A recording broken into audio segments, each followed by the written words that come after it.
sebagai benih pertama manusia yang turun ke bumi.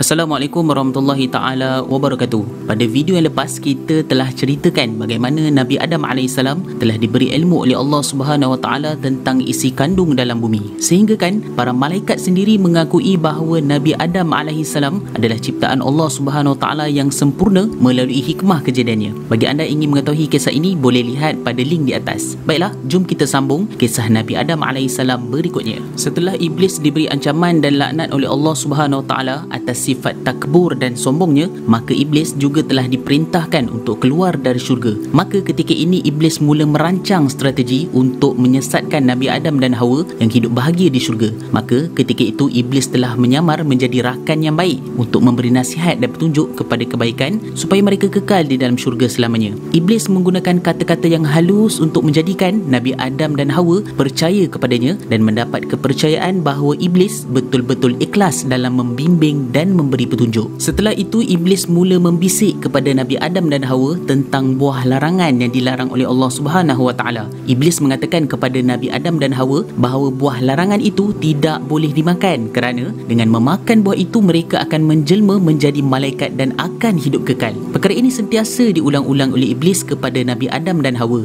Iblis juga sentiasa kata kepada Nabi Adam dan Hawa bahawa buah terlarang itu baunya harum dan sangat lazat rasanya. Hinggalah satu ketika Nabi Adam dan Hawa termakan dengan hasutan Iblis itu. Mereka berdua telah memakan buah larangan tersebut dan mengingkari larangan Allah Subhanahu Wa Ta'ala. Firman Allah Subhanahu Wa Ta'ala, "Tidakkah aku mencegah kamu mendekati pohon itu dan memakan dari buahnya, dan tidakkah aku telah ingatkan kamu bahawa syaitan itu adalah musuhmu yang nyata?" Apabila Nabi Adam dan Hawa mendengar firman Allah Subhanahu Wa Ta'ala itu, sedarlah bahawa mereka telah melanggar perintah Allah Subhanahu Wa Ta'ala dan bahawa mereka telah melakukan satu kesalahan dan dosa yang sangat besar. Sambil menyesal berkatalah mereka, "Wahai Tuhan kami, kami telah mengenaya diri kami sendiri dan telah melanggar perintahmu kerana terkena pujukan Iblis. Ampunilah dosa kami kerana nescaya kami akan tergolong orang-orang yang rugi bila Engkau tidak mengampuni dan mengasihi kami." Allah Subhanahu Wa Ta'ala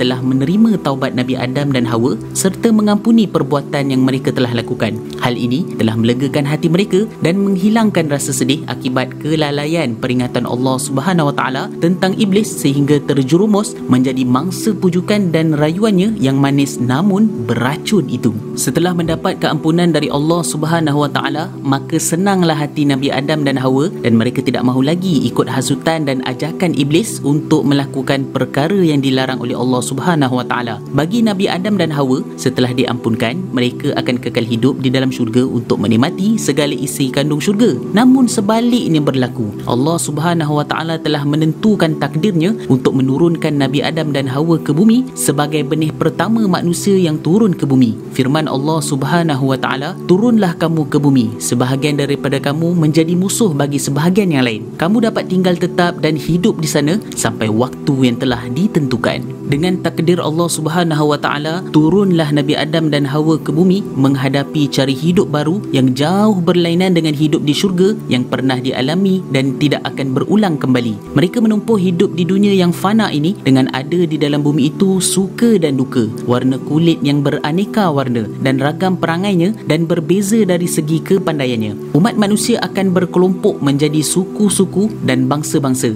di mana yang satu menjadi musuh bagi yang lain, saling bunuh-membunuh, anaya menganiayai dan tindas menindas. Sehingga dari waktu ke waktu Allah Subhanahu Wa Ta'ala mengutuskan para nabi dan rasul memimpin hamba-hambanya ke jalan yang harus penuh damai, kasih dan sayang di antara satu sama yang lain. Jalan yang menuju kepada redanya dan kebahagiaan manusia di dunia hinggalah ke akhirat. Alhamdulillah, itu dia tadi kisah Nabi Adam dan Hawa yang telah diturunkan oleh Allah Subhanahu Wa Ta'ala ke bumi. InsyaAllah pada video yang akan datang kita akan mendengar kisah Habil dan Qabil, putera Nabi Adam AS.